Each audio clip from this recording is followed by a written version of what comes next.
Hello and welcome to From the BLN. This is the debrief for Burnley 0, QPR 0, the Clarets. Plenty of shots on target, plenty of possession, plenty of passes, 0 goals. With me, full pod squad. I'm Andrew Greaves. With me, Simon Evans, Justin Connolly, Chris Borden and Paul Woodhouse. Justin, let's start with you. You've been nominated to start bringing some sunshine to a Monday morning for the Burnley fans. What do you make of that? I mean, there's no doubt we were dominant, weren't we, from start to finish, and QPR were pretty poor from a going forward point of view. But what do you make of that overall? Much improved or still much to do? Well, clearly, on the face of it, it was a better performance than we put up against Hull. But in many ways, for me, it was more disappointing than that game, given the fact we were playing at home. And the quality of the opposition was significantly lower than who we tackled midweek. Look, you shouldn't be getting 75% possession, 22 shots off, and not scoring against that side. That just should not be happening. And that the stats tell the story of that game. There's lots and lots of that sideways passing that we so fond of these days, and we could have played forever and not scored. I know that people say, well, we had a lot of shots blocked and we had this, that and the other, but we had 4 shots on target. That's just not good enough against a side like that at home. I don't care whether you're second or not, it's just not good enough. We had 16 corners, and from 16 corners we were not able to create anything of sort of any value from it. And that shouldn't be happening, should it? That just shouldn't be happening. We are where we are in the table, second in the table. You can't really complain about that. But it seems to me now that we're seeing a pattern emerge, aren't we? We're talking about the same things every week: an inability to create chances, an inability to break sides down. And if we don't find a way through that, if we don't do something different somehow, we're not going to be second for very long, I don't think. And Chris, I mean, we saw each other very briefly as you were sat in your car and I was wandering back to my car. You weren't massively impressed, but is there any positives out of yesterday? I mean, for me, I thought the passing looked a bit sharper. We were creating chances, which we just failed to do in some of the home games. But what's the kind of positive foil there against kind of, what Justin's just said, perhaps? Yeah, actually, I come away as frustrated and disappointed as everyone else, but I did feel, I mean, the game started and you're still wanting to up the tempo, get more purpose in the passing. I did feel that came. You look at the chance that was created for Anthony, and, as a super block prevents that. It's a fabulous move. Again, with Connor Roberts, he's played through, just sort of delays pulling the trigger, and a magnificent block on that. And from those two situations, you don't get shots on target in the stats, but they are 2 fabulous openings. Connor Roberts, it's the woodwork. I know it's not a terrific effort. It's just sort of looped onto the bar and it's centre of the goal. But it's another one that doesn't go in the stats books, isn't it? So it's all those efforts. Humphries has had umpteen attempts from set plays where he should do better with. I think Fleming's got to do better with, specifically with the header. Second half, and I just felt a couple of those going, and it's all like if my auntie had dangly bits, she'd be your uncle sort of thing. But it's just one of those that they very much deserve to win the game. But we are still, if you look closely enough, we're still a very, very young side who are still essentially learning on the job. The wide players, the back 5. And it's only really the midfield. We still need that sort of. We've been saying it for about 10 years plus. A manipulator of a football in that central area, someone who can thread a path. Mm. We don't see enough of that, and to alter with the side, alter the side in midweek, to then alter it again, and it brings J-Rod on, and J-Rod's playing off Fleming, which I found perplexing. And then you bring Hutonji on, and you think you've got Hutonji, Fleming, and J-Rod in the box, and it's this modern football thing where I think we're all preparing for the for heading the ball to be banned, and teams flat out refuse to put the ball in the mixer, as Big Ron would say. You could at Southampton at City yesterday, they got a free kick in 7th minute of injury time, and you're getting beat. They've got a 6-foot+ player they've just brought on the park, and do they launch it in the box? No, they go back and play square, and it's just modern football, I'm afraid. But you got to buy. If you don't buy a ticket, you don't win the lottery. But we did. I'd say 20 odd attempts, but the goalkeeper hasn't had enough to do ultimately, has he?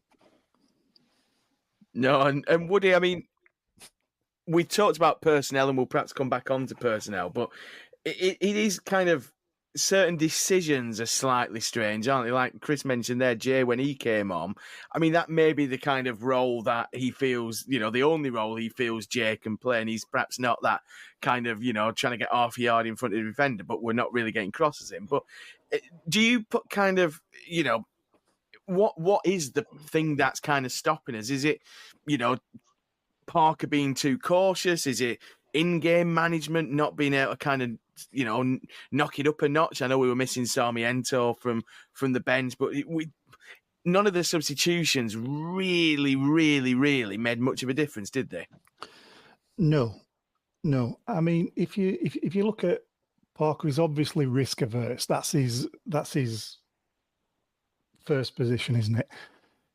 It's he'd rather recycle the ball than play quick, crisp passes and little 1-2s around the box for fear of losing possession, which is very much counter to what VK was doing.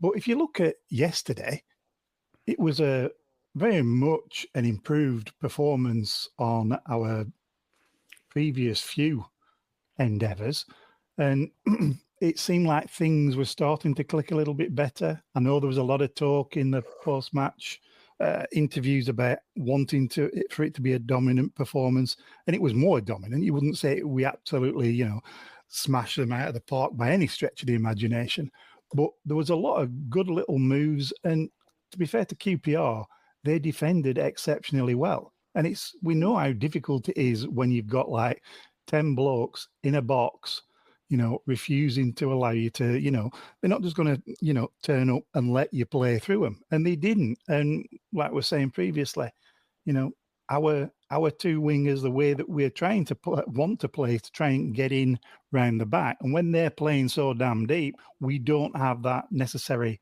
trickery in order to unlock down the flank. So we have to try something slightly different.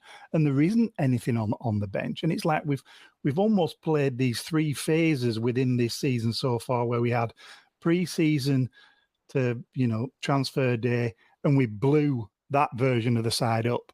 That got completely wiped out. And then you could see, like, for example, when we played Wolves and we tried to bring Connor Roberts, played him as more defensive midfielder, we saw some of that yesterday. So we had a plan, but with Roberts' knock, he obviously wasn't able to play that and have Laurent being a bit more free to join some of the attacks. And so what he's obviously been trying to do, and again with Fleming and Foster, we haven't necessarily had the personnel, I don't think, to be able to play some of the ways that he's wanted to play. So it's like this version of the side that we saw yesterday has only ever played twice together. And one of those were last week, where we've had Fleming up top, etc. So this is very much a very new version of this Burnley side. And yeah, we know we've got to create more chances and we've got to take more chances. But I think we were a lot better than a lot of people are saying in terms of what went on yesterday. And if that, and I think as we've spoken several times about being able to click a little bit better, it clicked a little bit more yesterday. It's still a long way to go, but we know where we are and we know what we're doing. And had we scored 1-2, completely different discussion today, completely different discussion. And some of the bullshit going on about sacking him and all this kind of shit. Yeah, sometimes it's not the greatest football on the eye. But I thought we were a lot better yesterday than we have been. And I think there's a lot of shit being talked, to be honest with you.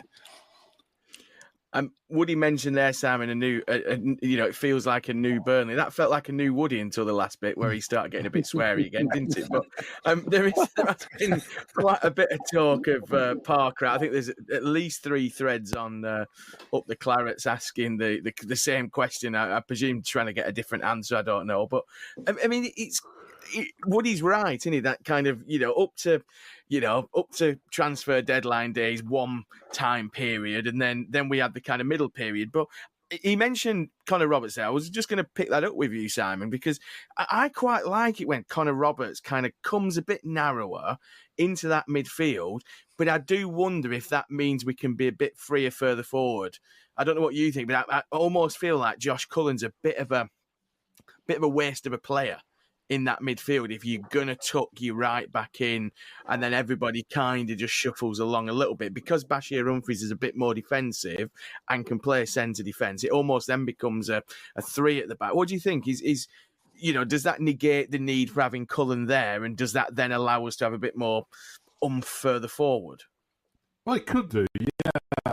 I mean, I think one of the problems with it is none of this seems particularly relevant when you're playing a game like that, does it? I mean, I like it as well when Roberts comes into that position and effectively becomes a second holding midfielder, really, doesn't it?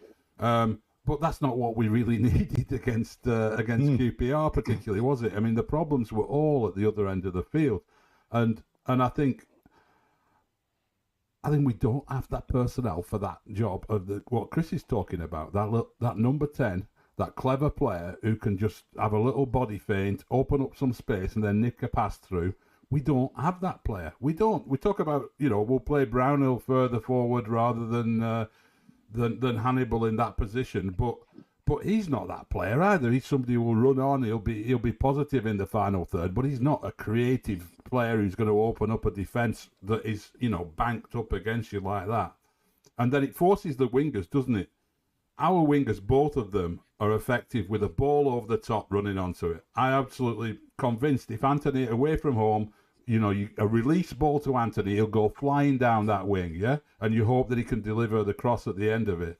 And the same with Koleosho, the goal at Leeds. That's Koleosho at his best. In this game, they're playing in basically a sort of 10, 15-yard area with a line of defenders in front of them that get closed down very quickly by the midfield that's lying deep. What you've got to have there is that kind of winger that can create something out of nothing by a bit of trickery.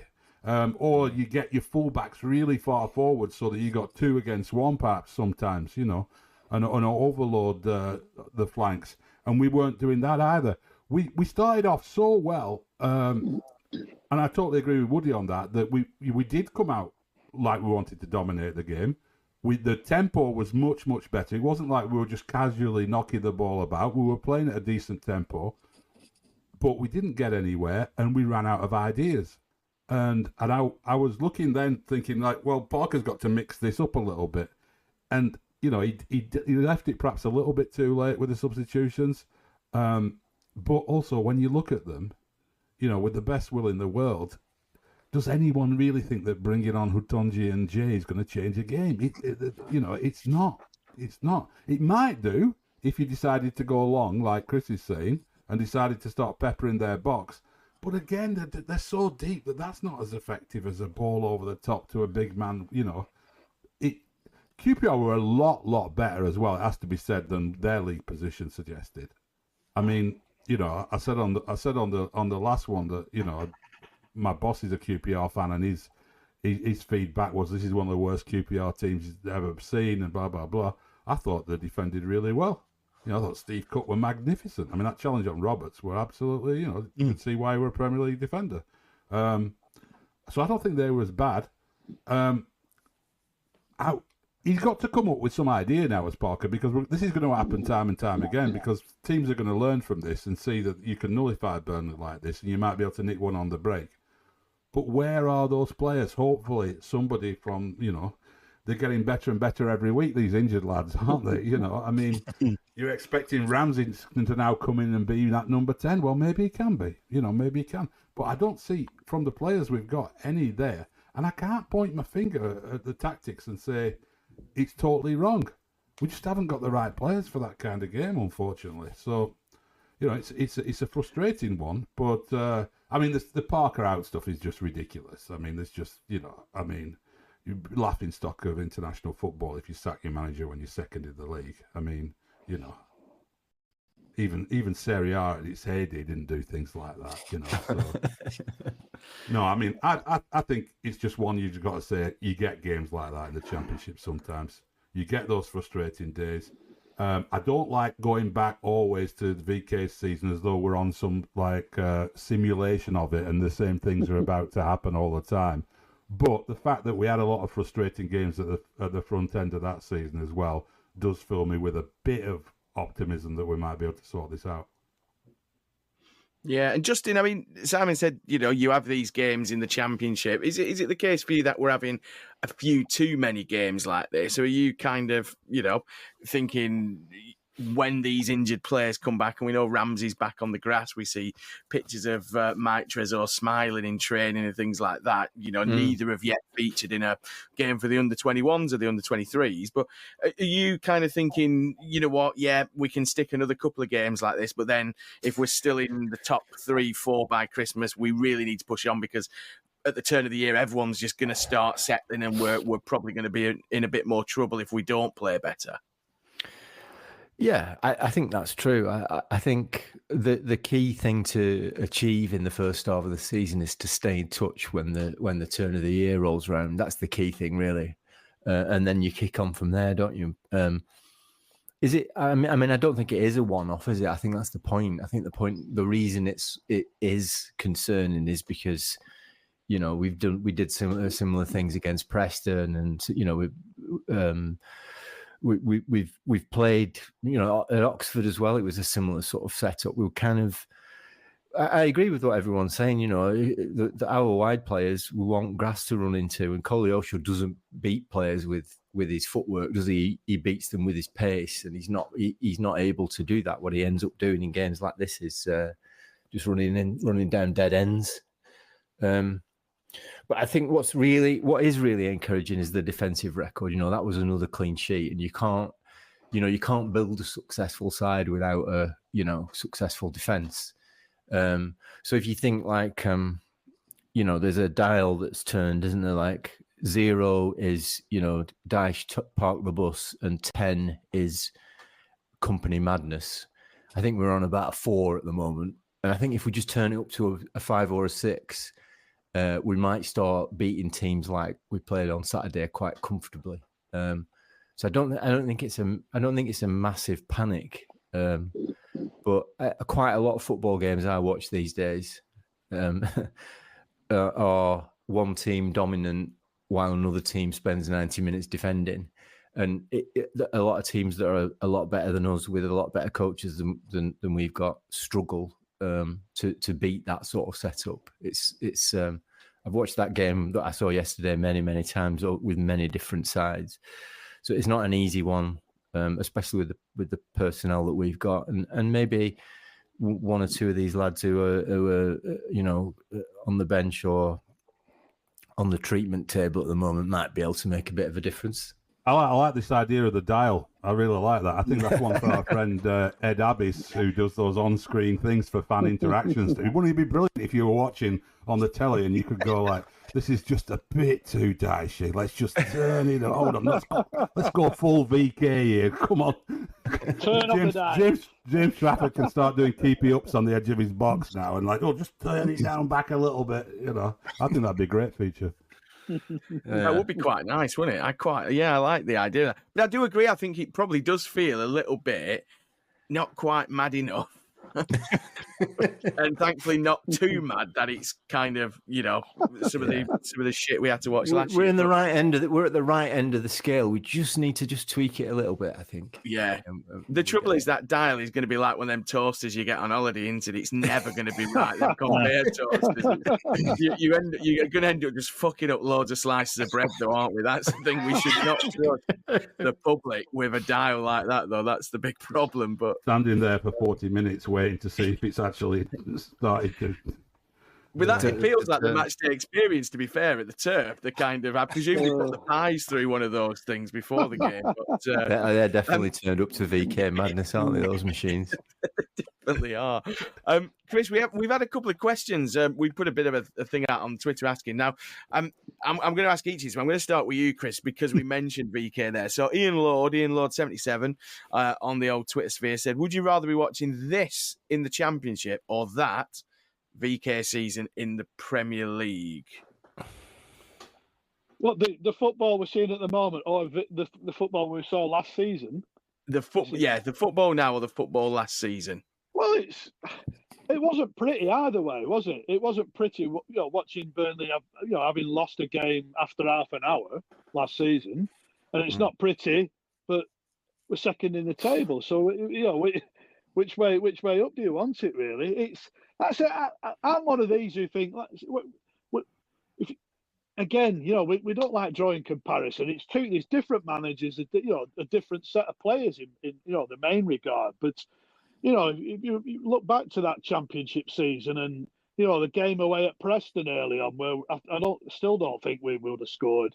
Luton at home, where it took a while to find an equaliser and we couldn't find a winner, and Hull, where we went behind and couldn't find a winner, and then we started getting in front and then shipping late bloody equalisers all the time. West Brom and Stoke and all these teams were coming up against us, showing us respect, and we're getting that side of the coin again. The only difference is the difference makers. Benson turned into a difference maker.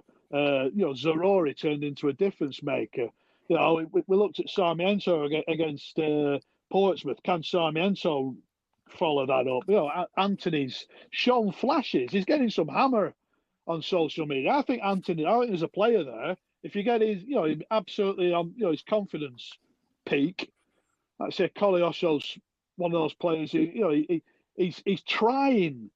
If there isn't space for him to run into, he's trying to sort of come in and bounce a pass off. But we're struggling in that regard, and I do think Ramsey will make a difference. I do think Trésor will make a difference. I think Redmond is better than what we've got. Benson, if we get him fully fit ever, can come on and provide a moment. It's having, when teams are banked in against you, you need that bit of individual brilliance, a little give and go, something like that. Someone scoops a ball over, there's a great third man run, something like that. But you can always remember when we were underdogs in the Premier League, and I can remember umpteen times where you go into a game thinking, we're going to bank in as usual and make it hard for teams, and we're going to be, we're going to take our chance from set pieces, etc. Maybe on the break, blah blah blah. But you'd look at these teams in the Premier League and think, have they got that absolute brilliance, piece of brilliance, that game changer? I remember shutting Liverpool out, and you're thinking Coutinho can have the ball all game. He's not going to play through us today. He might spank one in from 25 yards, but Fabregas and Hazard could. Yeah, exactly. But there's so many games where they didn't quite have that decision maker, and I think when I say we're putting big store in these players, but I really do think Ramsey has the quality and Trésor has the quality. You put Trésor in at 10, I think we're a world different. Yeah, and Woody, I mean, it never gets mentioned, but Trésor, obviously, Belgian assist maker of the season a couple of years ago. I know we never like to mention that. Where did you think that from? Probably something new that you've never heard before, that, Woody. But Yeah. it does feel a bit like, if my auntie had danglish, she'd be my uncle all over again, doesn't it? That we're kind of trying to play football on paper. But obviously, first question: do you prefer this season to last season? And is it just, are we staying in touch, and does Scott Parker perhaps have an eye on, come the turn of the year, that's when actually we've built that bank of points, we've kept ourselves in it, we're not giving goals away, and let's be honest, it is a makeshift in it. Let's be fair, back four. You'd not call Egan Riley first choice, but I think he's done superbly well, probably his best game again yesterday. Are you as kind of hopeful of Chris, of the new players coming back in and being that little bit of a key that unlocks what we know we can be? Yeah. First off, of course, you'd rather have this season than last season, but we've already answered this question, haven't we? With the dial, you'd have dialed it back a little bit last season and been a little bit more Scott Park and a little bit more pragmatic. That's what we were crying out for last year, and this year we're just asking for a little bit more of a dial up. But there were a lot of games in our last championship season under VK that were very, very similar to this, where we brought on Benson at his peak, who perfectly damn well in those last 20 minutes scored one of his little wonder thunder blasters that nobody worked out how to play against. Had we done that yesterday, that could have very well happened, but we didn't have anybody off the bench. We didn't have Sarmiento, for example, to come on and do something along those lines. And that's just the difference. And Trezor, yes, could very well be that difference. Ramsey could be that difference. It's only a little bit of tinkering, and we know it perfectly damn well. It's just a little bit of tinkering, and we have the personnel, and I think the management, and I think the squad to do that. Why is everybody fucking panicking? You know what I mean? We're second, and yes, it's not perfect, but I'd rather be in this position than basically week after week after week, knowing perfectly damn well we're going 1-2-0 down after 20 minutes. Simple as that.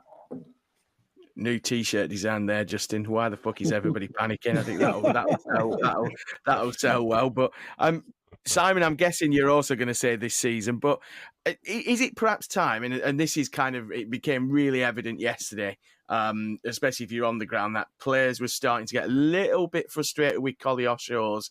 The way he's. Perhaps his passing was a little bit off, and that kind of insistence of running into kind of cul-de-sacs. Do we need to perhaps use Koleosho a bit more sparingly like we used Benson, so that there's that kind of, when teams are slightly tireder and, perhaps you can stick him beyond the fullback and get him running into green space? Or is it just a case of, he's a young lad, he's developing, he missed a big chunk of last season, he's still playing catch up a little bit when it comes to the kind of experience side of things? No, I think we need to play him on the other wing. I mean, playing out on the right, he's going outside every time, and if there isn't room for him to get that 3 or 4 yards he needs to exploit his pace, he's not getting past the guy. Whereas if you put him on the left, he can cut in then onto his right foot, and suddenly you're bringing other defenders in, you're opening up different spaces, people are on their back heels against him, and he can make things happen. And if he gets into the box, you're right, he runs into cul-de-sacs, he runs into people, his ball bounces off the defender more than he gets tackled, to be honest. But if you're doing that in the penalty area, cutting in from the left, maybe you're going to get a penalty, or the ball bounces off the defender's shin to Fleming, who puts it away or something. So I don't understand why we haven't switched that around a bit more. I mean, I know a lot of people are saying that, and it makes complete sense to me. So I don't think we've got good enough players to be dropping Koleosho, to be honest, at the moment. He's just in a bit of a rut of form, but I would switch them wings and just do it for 20 minutes and see if that opens it up, because we know what he can do, and he's not getting the chance to do it in these kind of games. So just mix it up a little bit. As for the main question, I'd really wish that we would have been able to see last season's team playing this season. That's what I would have liked to have seen, because in games like that, you think, what would Amdouni do? What would Odeberg do? I mean, we wouldn't need a Sander Berg passing it around in midfield, would we? But those forward players there might have given us something that we didn't have. But obviously, that's impossible. That didn't happen. Although Amdouni's only on loan, isn't he?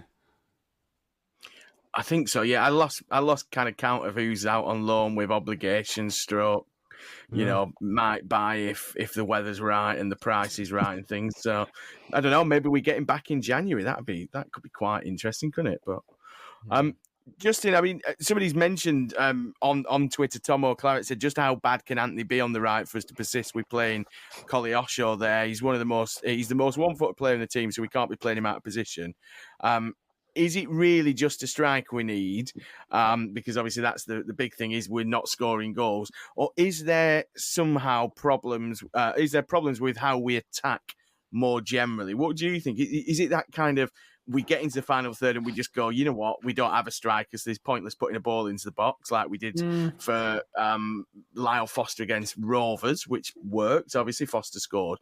Is it the fact that we are missing a focal striker? Is it more about our build-up play that causes you the more concern? I think it's probably a little bit of both. I mean, I said last week that I don't think Fleming doesn't look like a number 9 to me, and I think when we swapped him over back into a bit of a deeper role and got him more on the ball, he was a bit more effective. I mean, he scored almost immediately when we did that at Hull, didn't he? And he does, but I think we did get crosses in. Yeah, I think we tried all sorts of different ways of beating them.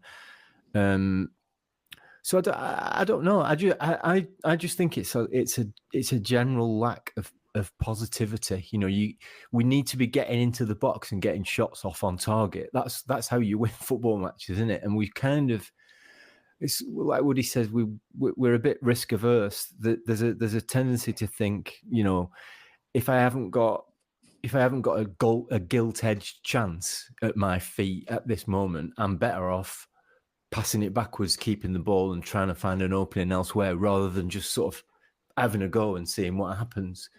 And we've seen what can happen if you just level up that positivity just a couple of notches, just to say, well, you know, you can get it's like Simon was just saying, you can get a deflection, you can get a little, you know, if you start getting off your shots like inside the box on target, all sorts of things can happen. We just don't seem to be doing that at the moment.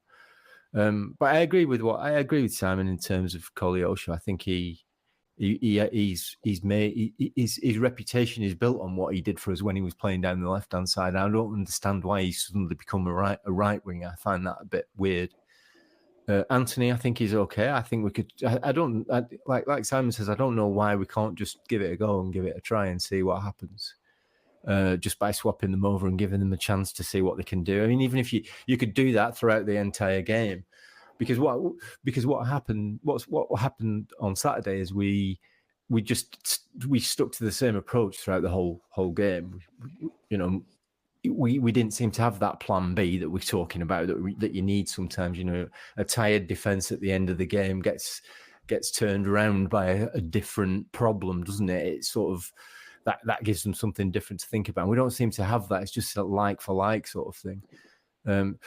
So if anything, that's what worries me. The thing that worries me the most is I've not seen anything yet in these last few games to suggest we have got the potential to create that plan B. And I think we're going to see a lot of, you know, Burnley having the ball and not really doing anything with it.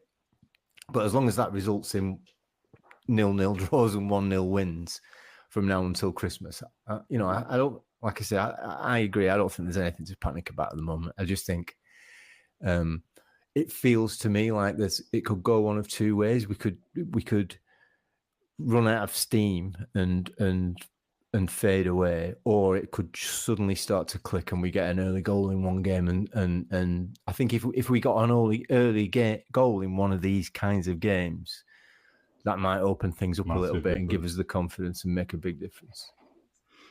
Yeah, and it kind of felt yesterday that if you get that first goal, you almost kind of then go on and get a second and a third. It did, and it felt like I had a little bit in some of the games. But I mean, Woody, from a championship point of view, I mean, there is really only Sunderland who are kind of, you know, looking really consistent. I mean, Sheffield United, the couple of times I've seen them, have been very hit and miss. Leeds can be very hit and miss. West Brom went on a bit of a wobble. Them down the road got beat at Watford again. You know what I mean? So it feels like everybody else is kind of not quite in the rhythm. Sunderland probably played us at the best time to play us in that, at the end of that horrific kind of transfer window week. You kind of half wonder that had we not had that upheaval and we'd have, perhaps been able to get some at Sunderland, it just clips them a bit. And you just wonder, yes, they played Leeds, they played some, some big teams and got some good results, but there's not much in the Championship at the minute where you kind of go, they're going to run away with it. I mean, Sunderland at 5 points clear is probably, quite a bit ahead of the betting at this stage of the season, but there's nobody else kind of having that consistency that we're craving, is there? No, there isn't, and that's arguably a good thing and a bad thing. I think there's an opportunity, like we've always seen with the Championship. You only need to put a few results together, and you are suddenly 5 points clear, as Sunderland have been. And to be fair, I think any other time of the season when we'd have played Sunderland, we'd have got something out of that game as well. But there's nobody, like we just said, there's nobody with really a standout striker. There's no 20-a-season goalman in this division this time round to help somebody really run away with the Championship. So I think being able to tweak, get players where we need them to be in the right position, see people come back, and just go on a little bit of a run of form, and it's there for the taking, isn't it? Yeah, and Chris, just looking at the table, I mean, Sunderland 2 defeats to our 1 and Leeds has 1, but the big difference is the win column has a 9 next to it, the draw column has a 1 next to it, ours are 6 and 5 respectively. You do think back, don't you, to kind of, had Anthony put that away midweek, had, Connor Roberts or somebody taking a chance yesterday. Woody's right, you are only a couple of them 0-0s becoming a scrappy 1-0 or a 1-1 becoming a 2-1, and all of a sudden the whole of the landscape looks different, isn't it? Oh, yeah. I mean, everyone will look at the ones that got away, won't they? I'm sure Sunderland have had moments, and Leeds themselves, decisions have gone against you, so on and so forth. But I'm just looking at the top scores. It's Boyer Science at Norwich has 10 in 12 games. So I mean, he's going along quite nicely, and he's got Sargent with him as well. But there's I think Maja at West Brom's got 7, but he got a hat trick on. Does he get a hat trick on opening day? Yeah, at West Brom, yeah. And then after that, I mean, Brownie's joint 3rd top scorer with the former Clitheroe man, Duncan Watmore. It's it's one of those. It doesn't look like like we've seen in the past. Your 20, 25 goal man necessarily, but going back to the wide players, we so often see. Teams are reluctant to play with 2 centre forwards seemingly. And we've had this preference for inverted wingers, so you can come in on your favoured foot. Now we're playing a left footer on the left and a right footer on the right, and I know that there was a lot of crosses yesterday, but there's no real sort of stand on up to the back post for the big man sort of balls going in, is there? Really, it's that sort of dying a death in our game. So you're wondering why you wouldn't put Anthony on the right hand side and cut in. Yeah, I say like Simon, we get Coley Osho cutting in and inviting a challenge. It's good to see. I say Adji, I don't think anyone expects Adji to be the answer at all. But it's nice that he's had a couple of tastes. He's had quite a lot of the ball in those couple of outings, and he's shown glimmers. But it's nice to see. Sarah, a right footer trying to create, a left footer trying to create something from that right hand side, and we're crying out for a Benson in that regard. And it might not be our forward that is the key man. It might well be that 10 that we're looking for. Someone has to step up in these wide areas. Yeah, and Simon, final word from you before we wrap up. Just on Adji, I mean, he perhaps a little bit of a surprise that he's been kind of given minutes. He kind of midweek he kind of came on and looked a bit nervy. Obviously, you've got a young lad, first games in English football, coming back from an injury. It's almost kind of that does give us a bit of hope that actually there's stuff being done on the training ground, and Parker seems a big one to be working with individual players to get them better. He says that's one of his kind of big passions, but he looks like he's a bit of an option, doesn't he? Whilst we're perhaps waiting for a Ramsey or a Benson or a Sarmiento to come back. And it is pleasing to see the young lad get his debut midweek and his home debut on Saturday. Well, yeah, I mean, training ground is the mystery bit for anyone, whether they're a journalist covering the team or podcasters or just fans. We don't know what goes on the training ground, so you look for clues, don't you? And the fact that Ajay's getting involved and coming off the bench now and featuring suggests he's doing really well in training. The fact that Hutondi is still, a 6 minutes from the end of the game man, despite all our problems at centre forward and Foster being injured and Fleming not being a number 9 and J-Rod, not looking like he's going to be able to give us a lot over 90 minutes, suggests that Hutondi's not exactly ripping things up in training, doesn't it? So, you look for these little signs. But, yeah, I mean, it's another option for us. I mean, we really, really could do with Benson getting fit, couldn't we? I mean, I know it looks like he had a bad one, didn't he? But we could really. I mean, the cameras went to the stand during yesterday's game, and there's a collection of players there, and you sort of reminded yourself who some of them are, really, as well. But Lyle Foster looked a little bit glum, as the commentator pointed out, But you look at it and think, yeah, there are a lot of players to come back, and then there's a January transfer window, and what happens there? What do we do? Do we go out and try and buy a centre forward? It's the hardest position to buy for, though, isn't it? There's no Mitrovic knocking around who're going to come in and score 30 goals in a championship season. There's not many. I wish we'd signed Gyökeres. He's having a bit of a season, isn't he? But our recruitment team decided Lyle Foster were a better option. So, what can you do? Attributes.